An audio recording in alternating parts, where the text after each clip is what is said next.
আমি কমান্ডার হিসাবে যুদ্ধ করছি, 170 জন পাক বাহিনী ধরছি।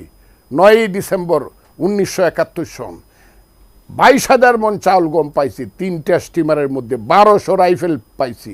সুনামগঞ্জের যত লুট করে যত টাকা পয়সা আনছিল সব আমার হাতে ধরা পড়ছে। পরের দিন আইসা শিলং থেকে আইসা, গুয়াহাটির থেকে আইসা ইন্ডিয়ান বিমান বাহিনী সেই স্টিমারগুলো আমি যখন দৌড়ছি ডুবাইয়ে দিছে, বোমবারিগুলো সবাই জানে। হাজার হাজার মানুষ এখনো জীবিত আছে, সেই কিচ্ছা আছে, আমার রূপ কাহিনী আছে। সেই চাউল আমার বাড়িতে যখন আমার নদীর ঘাটে 5,000 মন চাউল ডুবাইয়ে তোলা হয়েছে, তখন আমার ঘরে 1 সের চাউল নাই।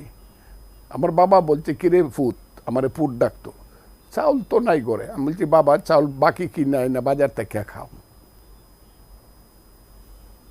5,000 মন চাউল তখন আমার ঘাটে আছে। ইটনার ঘাটে আমার 10,000 মন চাউল আছে, আমার জয়সিদ্ধির ঘাটে 5,000। সেই চাউল রাইখে